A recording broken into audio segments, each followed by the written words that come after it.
Snow falls silently over the dark forests of Karelia. The air is sharp, the kind that bites through layers of wool and steel alike. It is December 1939, and the world holds its breath as one of the most unlikely battles in modern history begins. On one stands the Soviet Union, vast, powerful, and convinced of its inevitable triumph. On the other stands Finland, a small northern nation, frozen and defiant, armed not with numbers, but with unshakable courage.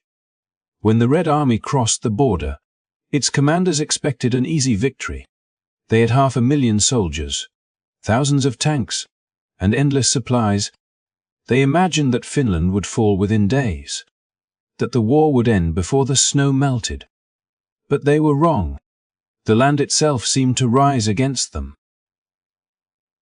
Endless forests, frozen lakes, and temperatures that dropped below 40 degrees turned the battlefield into a white abyss, and within that abyss, invisible among the trees, waited the Finnish soldiers, hunters, farmers, and young men defending their homeland.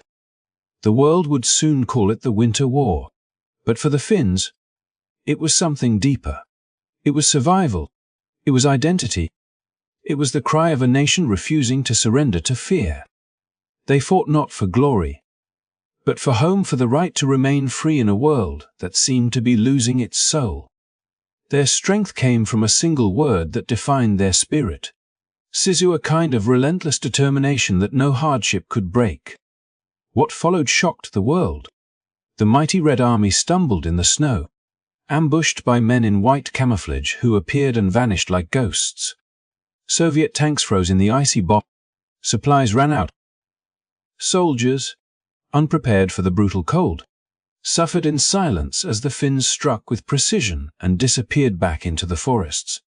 Every rifle shot, every act of defiance became a symbol of what it means to fight against impossible odds. This is the story of how a small nation stood against one of the most powerful empires in history and struck back.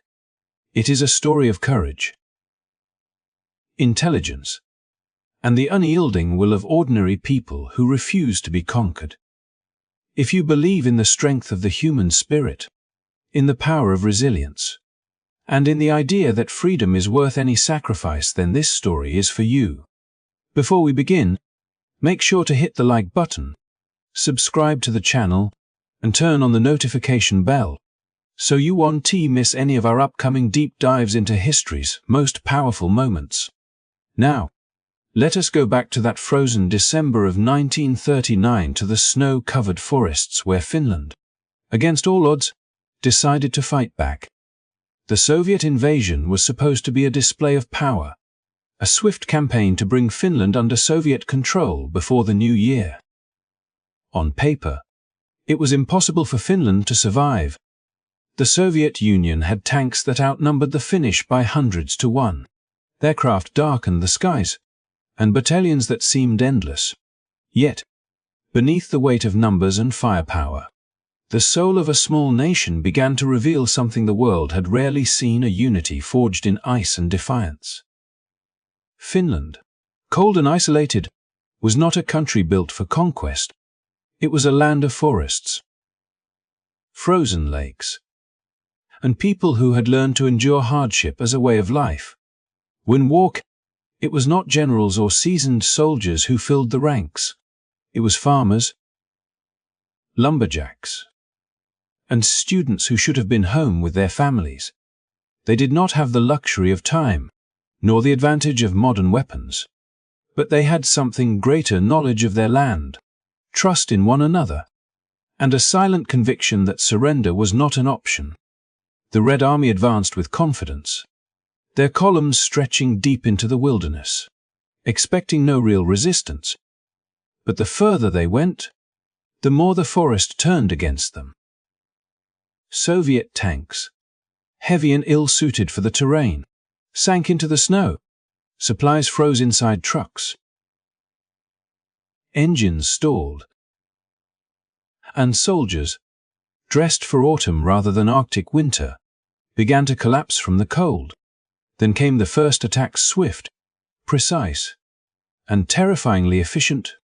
The Finns moved like shadows through the trees, their white uniforms blending perfectly with the snow. They struck without warning, using every advantage the landscape could offer. These tactics, soon known as motti, were unlike anything the Soviets had faced. Rather than confronting the Red Army head-on, the Finns divided the enemy into smaller groups, surrounding and isolating them one by one. They targeted supply lines, cut communications, and struck from angles the Soviets never expected. What the Soviet High Command saw as a simple march to victory turned into a nightmare of confusion and despair. Soldiers found themselves lost in forests so vast that even their own echoes betrayed them. Amid the chaos, stories of extraordinary courage began to spread. One Finnish sniper, Simo Hai, became a legend, earning the nickname the White Death. Hidden among snowbanks, he was nearly invisible, taking out enemy soldiers with eerie accuracy. His calm precision became a symbol of Finnish resilience, a reminder that even one man, if driven by purpose, could change the course of a battle. But Haiti was not alone. Every Finnish village, every field, every frozen stream contributed to the war effort. Women took over farms and factories. Children helped dig trenches, and the elderly provided supplies. It was a nation fighting as one, bound not by orders but by necessity. What made Finland's defense remarkable was not just the brilliance of its tactics, but the spirit behind them. They fought with clarity of purpose. For them, defeat would mean the loss of everything: their independence, their culture, their way of life. In that knowledge, they found strength. The harsh winter that the Soviets feared became Finland's greatest ally. Snowstorms hid their movements. Frozen lakes turned into highways for ski troops. The silence of the wilderness was broken only by the sharp crack of rifles and the soft hiss of skis gliding over snow. From afar, the world watched in disbelief. Headlines called it a miracle, a testament to the power of determination. Countries that once dismissed Finland as insignificant began to admire its courage. Even as the Soviet war machine continued to push forward, it became clear that brute force alone could not conquer the will of a united people. In the quiet between battles, Finnish soldiers wrote letters home. Many spoke not of fear, but of duty. They talked about their families, the frozen lakes of their childhood, and the belief that the land itself was worth every hardship. These letters revealed something deeper than patriotism. They revealed faith. Faith that even in the darkest winter, the human spirit could burn bright enough to light the snow. Every skirmish, every frozen night pushed the limits of endurance. Yet the Finnish lines held firm. For every Soviet advance, the Finns found new ways to adapt and counter. They learned to dismantle tanks with makeshift weapons, to turn enemy equipment into their own, and to use silence as a weapon stronger than artillery. Their victories were not always measured in territory gained, but in time earned. Each day of survival was another act of defiance. In this struggle, Finland became more than an underdog. It became a symbol, a reminder that resilience is not born from strength, but from necessity. Against a superpower that seemed unstoppable, Finland's courage exposed the limits of arrogance and the strength of conviction. The Soviet Union had underestimated not just an army, but a people whose entire history had taught them how to endure. As December deepened and the nights grew longer, the war entered a rhythm of survival. Snow fell thicker, the forests darker, but the Finnish spirit did not waver. They were tired, cold, and outnumbered, but never broken. And in those frozen woods, amid the echo of distant gunfire, the world saw what it truly meant for David to stand against Goliath, not with a stone, but with heart, discipline, and an unbreakable will to remain free. As the war dragged into the harshest depths of winter, the Finnish soldiers became something almost mythic, moving through the forests like phantoms. their white uniforms blending seamlessly with the endless snow. They did not fight the way most armies did, with massive formations or relentless frontal assaults. Instead, they embraced the land itself as their ally, turning every hill, every frozen lake, and every dense thicket into a weapon against an enemy that believed size and power alone would guarantee victory. The Red Army, confident and heavily armed, advanced along predictable roads and tracks, their columns long and cumbersome, tanks rumbling over frozen soil, trucks laden with supplies. They expected to sweep through the Finnish defenses without interruption. But they had not accounted for the ingenuity of men who understood the forest as intimately as their own homes. These Finnish soldiers had grown up in a world where snow was a constant companion and silence could be the difference between life and death. They skied with the ease of hunters, gliding across frozen lakes and snow-covered trails, disappearing into the trees only to reappear in unexpected places, striking with deadly precision and vanishing before the Soviets could mount any organized response. Their movements were fluid, unpredictable, and terrifyingly effective.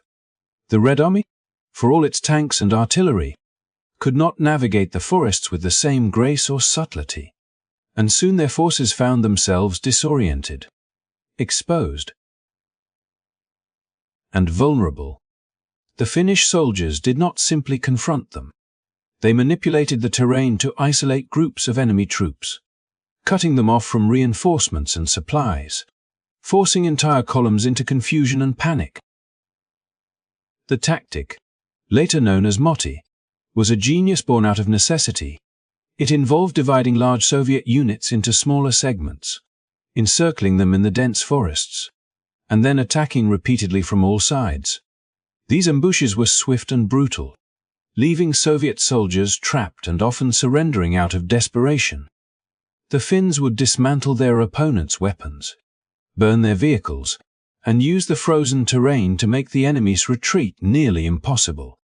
Even when outnumbered, a small team of Finnish skiers could dismantle an entire battalion by exploiting their intimate knowledge of the land, by striking when the Soviets were most vulnerable, often under the cover of blinding snow or the shadows of towering pines.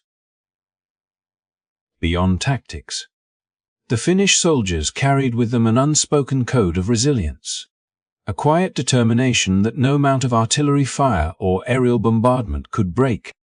They were not motivated by conquest, but by survival, by the instinct to defend their homeland against an invader who had underestimated both the human spirit and the unforgiving environment of the North.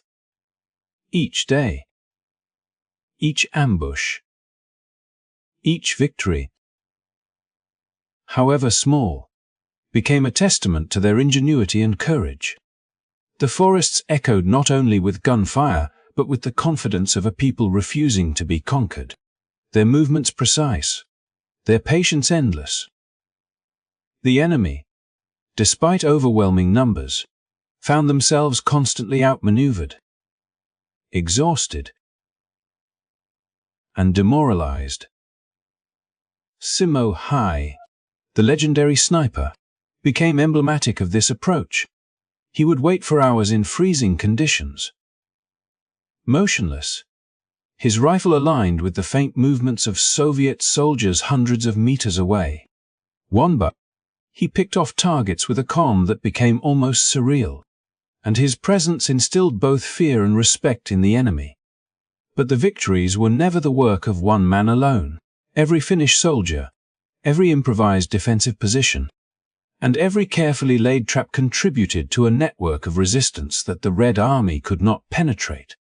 Villages became strongholds, frozen rivers became pathways for surprise attacks, and even the harshest blizzards were wielded as weapons to conceal movements and disorient the enemy. The psychological impact on the Soviet troops was profound. Men trained to follow orders, to trust in numbers, found themselves isolated in a white wilderness, hunted by invisible opponents who seemed to know every path and every weakness. Hunger, frostbite, and fatigue combined with the relentless attacks of the Finnish forces to create chaos.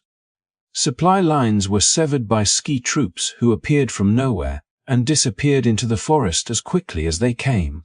Vehicles broke down in the snow, artillery became ineffective in densely wooded areas, and communication faltered. Every setback reinforced the impression that brute force alone could not secure victory, that the forest, the cold, and the determination of the Finnish defenders were forces the Soviets had overlooked at their peril.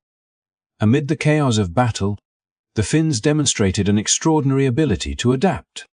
They learned from each engagement, refining ambushes, identifying the enemy's predictable patterns, and exploiting mistakes with devastating efficiency. Even the harshest weather, which could have been a deterrent, became a strategic asset. Snowstorms concealed their movements, ice-covered lakes allowed rapid redeployment, and the long nights gave them cover for daring raids. Every tactical decision was rooted in deep understanding of the land, a respect for the limits imposed by winter, and an unyielding commitment to protect their homeland. These early victories, though modest in scale compared to the vastness of the war, sent a powerful message. Finland could resist, even against overwhelming odds. The precision, ingenuity, and courage displayed by Finnish soldiers during these initial encounters reshaped the expectations of both allies and adversaries. The forest was no longer merely a backdrop. It was an active participant in the war, shaping strategy and amplifying the strengths of those who called it home. Each engagement, every motti, and every ski raid was a story of resilience, of ordinary men achieving extraordinary results by combining knowledge, skill, and unwavering determination. Through their guerrilla tactics, their mastery of skis, and their intimate knowledge of the terrain, the Finnish soldiers transformed the impossible into reality. They turned the forests into a shield, the snow into a weapon, and their unity into an unbreakable force. Early Soviet advances faltered, columns were destroyed or immobilized, and the myth of an unstoppable army began to crumble before the ingenuity of a small, determined nation. These moments became the foundation of Finland's enduring legacy in the Winter War, a story of strategy, courage, and the extraordinary power of people defending not just land, but the very essence of their freedom. While the snow and forests of Finland became the stage for one of history's most remarkable defenses. Halfway across the world, another story of resilience and courage was unfolding, echoing the theme of the underdog standing against a powerful invader. In December 1939, Chinese nationalist forces were engaged in a fierce struggle against the Japanese army, which had already carved swaths of control across China. The situation was dire. Cities had fallen, supply lines were precarious, and civilians were caught between retreating soldiers and advancing forces. Yet, the determination of the Chinese troops and their leaders would prove that even when confronted by a technologically superior and numerically stronger enemy, strategy, morale, and intimate knowledge of the land could level the playing field. In regions such as Longqua and Huaking, Chinese forces orchestrated a series of coordinated offensives that would disrupt Japanese operations and reclaim critical positions. These battles were not fought with the precision and ease of well-supplied armies. They were waged under constant threat, often in rugged terrain and with limited resources. The Chinese commanders understood that a head-on confrontation would be costly and likely futile, so they relied on maneuver, deception, and intimate knowledge of the local environment. Ambushes were set along narrow passes, reinforcements were hidden in villages and wooded hills, and supply routes were protected by swift-moving units that could strike with speed and disappear before the enemy could respond. The Japanese, expecting quick capitulation or predictable resistance, found themselves challenged at every turn, their assumptions undermined by the ingenuity of a determined and resourceful opponent. The Battle of Longqua stands out as a vivid example of this resistance. Chinese soldiers advanced through snow-covered plains and rugged hills, coordinating attacks that cut off Japanese positions from their supply lines and isolated small units that could have threatened the integrity of the broader defensive network. Civilians, too, played a crucial role, providing intelligence, guiding troops through difficult terrain, and supporting the war effort with what little resources were available. These combined efforts allowed the Chinese forces to reclaim key strategic positions, not through sheer firepower, but through coordination, persistence, and a deep understanding of the terrain. Similarly, at Huaking, Chinese units demonstrated a rare blend of patience and audacity. They absorbed initial assaults, retreated strategically when necessary, and then launched counterattacks at precisely the right moments, exploiting overconfidence and overextension in Japanese lines. Every successful maneuver served not only to regain ground but to send a powerful message that even a nation under immense pressure could resist, adapt, and fight back effectively. These battles were more than military engagements. They were statements of national resolve. For the soldiers, the stakes were personal as well as strategic. Every position held, every hill reclaimed, meant the safety of their communities and the preservation of their homeland's integrity. Leaders at every level understood that morale could tip the balance, and so they emphasized courage, discipline, and solidarity. Stories of individual heroism spread quickly among the troops, inspiring others to take calculated risks and act decisively under fire. Officers who had witnessed repeated setbacks in the past now saw their men achieve victories that had once seemed impossible. And this success bolstered the sense of collective purpose that carried them through some of the harshest conditions imaginable. The timing of these offensives also had symbolic significance.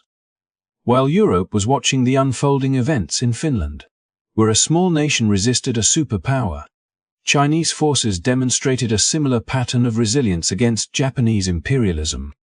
Although separated by geography and context, the battles shared common threads: ingenuity in the face of overwhelming odds, the use of terrain and climate as strategic advantages, and the unyielding spirit of those defending their homes. In both, the conflict illustrated that military might alone could not guarantee victory. Determination, strategy, and unity often prove to be equal or greater forces. In addition, the success of these Chinese offensives challenged contemporary perceptions of the Japanese army as invincible in the region.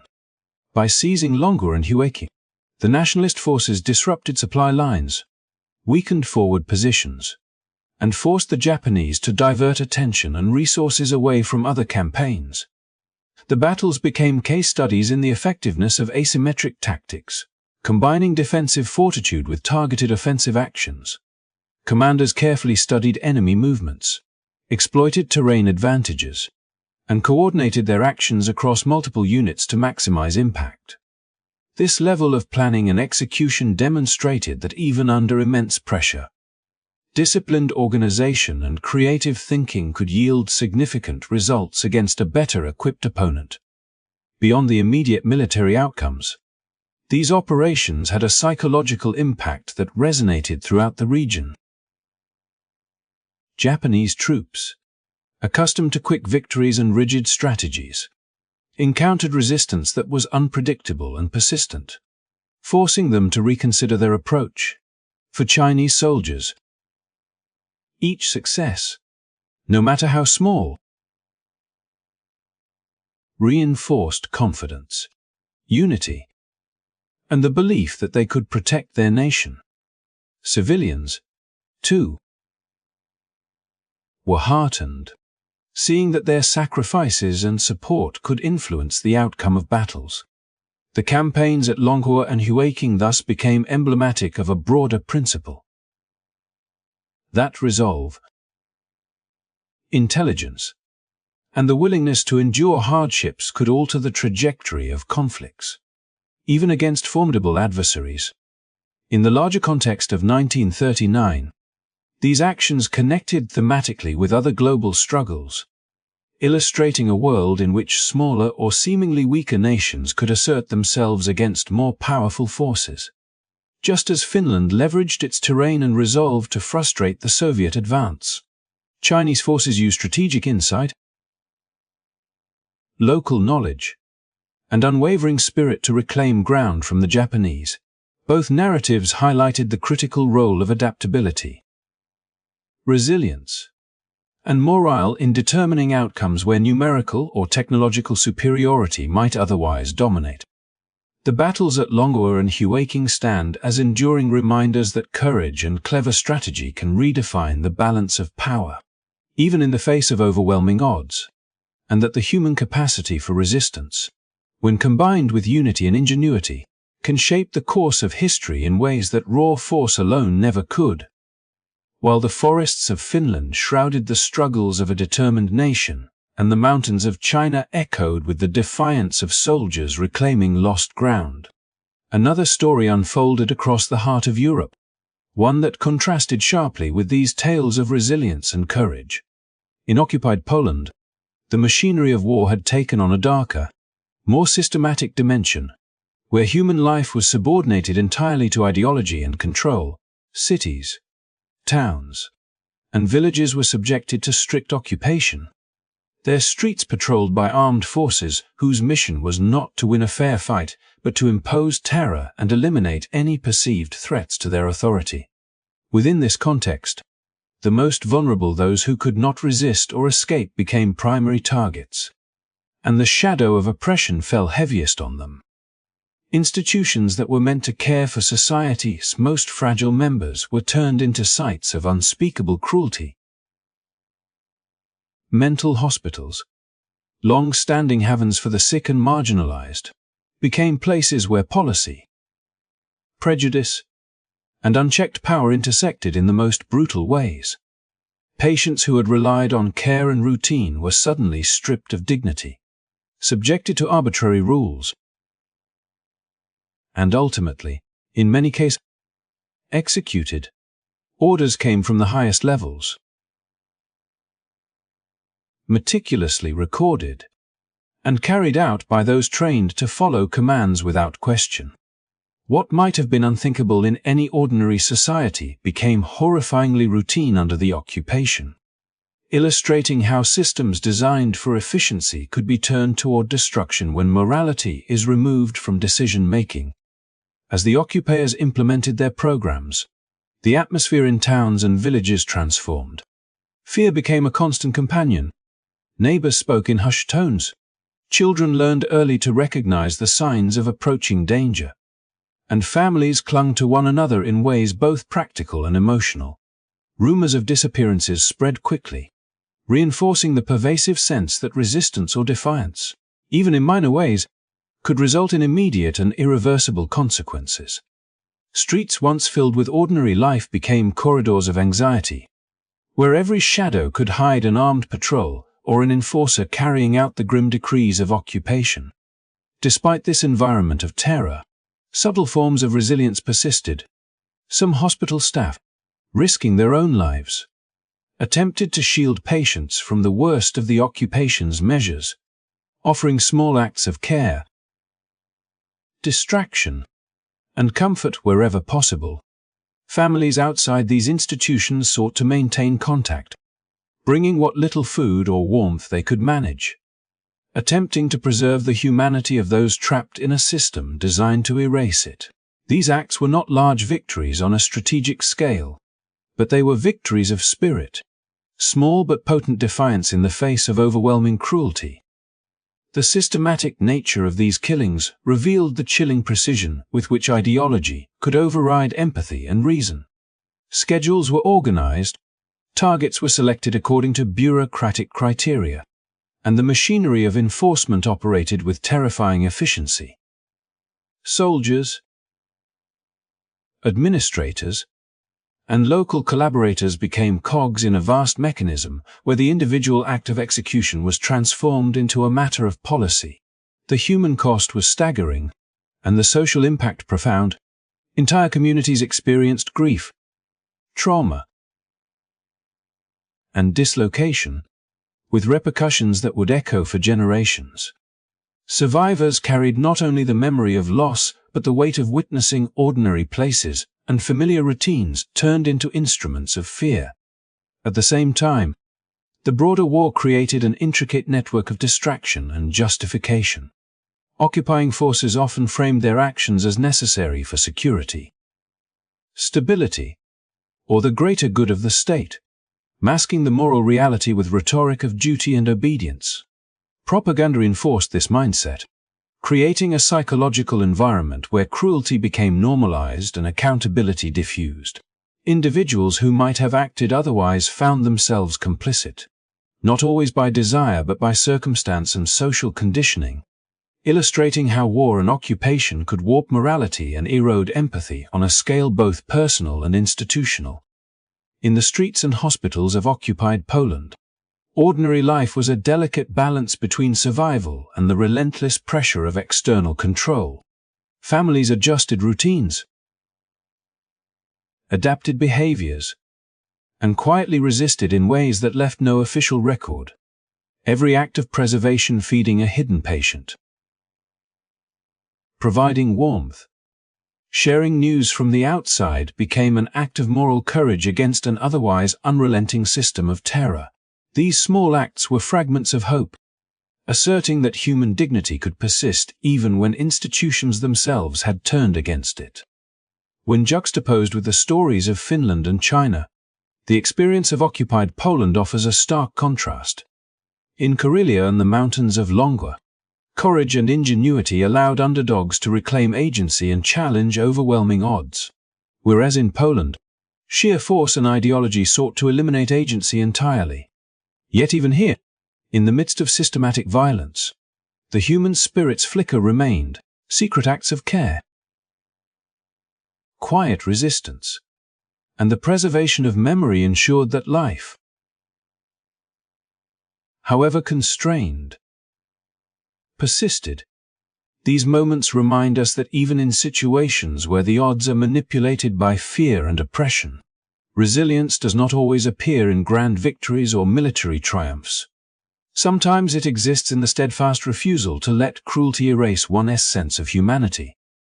By observing these concurrent events in Europe and Asia, a complex tapestry of human experience emerges, one thread of extraordinary courage and tactical brilliance, another of moral fortitude in the face of relentless cruelty, and yet another of a people's unbroken determination to survive despite systematic attempts to extinguish them.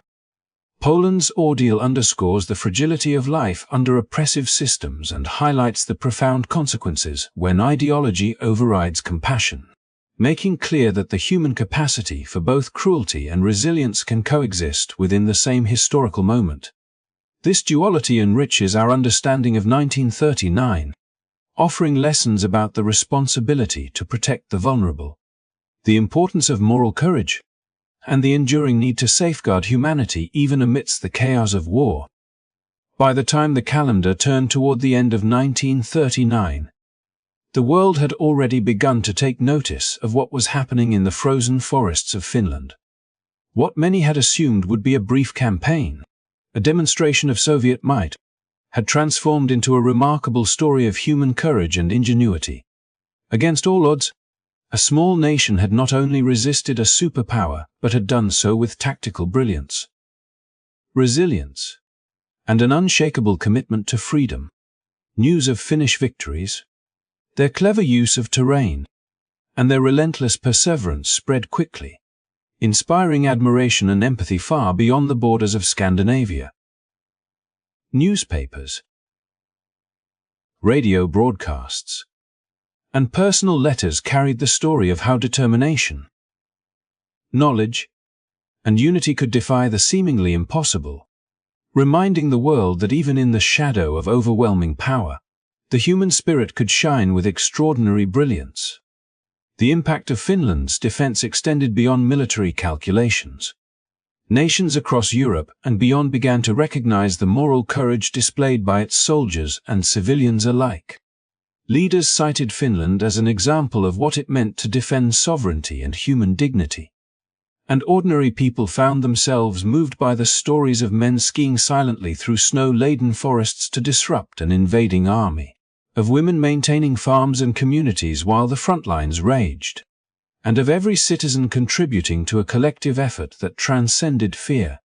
The narrative of David standing against Goliath resonated deeply, a reminder that size and strength alone could never guarantee victory when resolve, ingenuity, and unity were in play. Even those who had initially doubted Finland's ability to resist began to reconsider the dynamics of warfare and the assumptions that underpinned conventional thinking. Military analysts examined the tactics employed by Finnish units, noting the clever combination of guerrilla-style engagements, ambushes, and the strategic use of skies and forests. Yet beyond the technical brilliance, it was the resilience and morale of the people that captured the imagination of observers. In a world where might often seemed synonymous with right, Finland demonstrated that ethical courage, the courage to fight not for conquest but for survival, justice, and identity could resonate as powerfully as any army. The international community also began to feel a sense of solidarity with Finland. Relief efforts, aid shipments, and diplomatic support gradually trickled in, signaling a recognition of shared values and an understanding that the fate of one small nation could matter profoundly to the global conscience.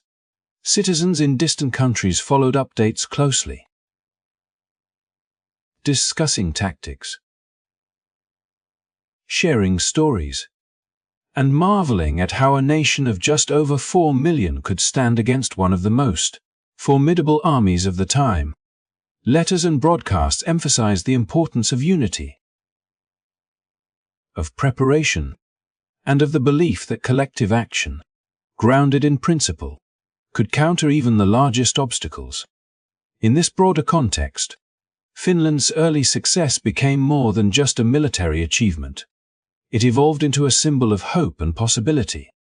Children in faraway lands learned about the courage of ski troops silently gliding through forests, and young adults discussed the lessons that could be applied not only to military strategy, but to leadership, resilience, and civic responsibility. The story reached far beyond geopolitical boundaries, touching hearts and inspiring a new appreciation for the power of human determination. Observers were reminded that when people work together toward a common purpose, with clarity, ingenuity, and unwavering resolve, even the most daunting challenges can be confronted and, at times, overcome. The Winter War also left a lasting imprint on Finland itself, strengthening national identity and pride. Soldiers returned to towns and villages not only with knowledge gained in battle, but with a reinforced sense of community and belonging. Families who had endured long months of uncertainty and hardship found in their collective endurance a source of strength that would carry forward into peacetime and future generations. The lessons learned in those cold forests extended far beyond the battlefield. Planning, preparation, strategic thinking, and moral courage became cornerstones of Finnish society, instilling a shared sense of responsibility and resilience that would echo throughout history. As we reflect on these events today, it becomes clear that Finland's struggle in the Winter War offers a timeless message. Courage is not measured solely by numbers or weaponry. It is measured by the resolve to act in accordance with one's values, to defend what is just, and to protect what is dear, even when success seems improbable. Ingenuity, unity, and perseverance can transform the seemingly powerless into forces capable of extraordinary impact. The story reminds us that history is shaped not only by empires and armies but also by the choices of ordinary people standing together in extraordinary circumstances. Thank you for watching this deep dive into Finland's remarkable stand during the Winter War. If you found this story inspiring and want to see more content exploring the courage, strategy, and resilience of people throughout history. Make sure to hit the like button, subscribe to our channel, and turn on notifications so you won't miss any future episodes. Your support helps us continue to bring these incredible stories to life and keep history both engaging and meaningful. Remember, whether on the frozen fields of Finland, the mountains of China, or any challenging situation in life, determination, unity, and courage can overcome the most daunting obstacles. Stay curious, stay inspired, and join us as we explore more moments where ordinary people achieved the extraordinary.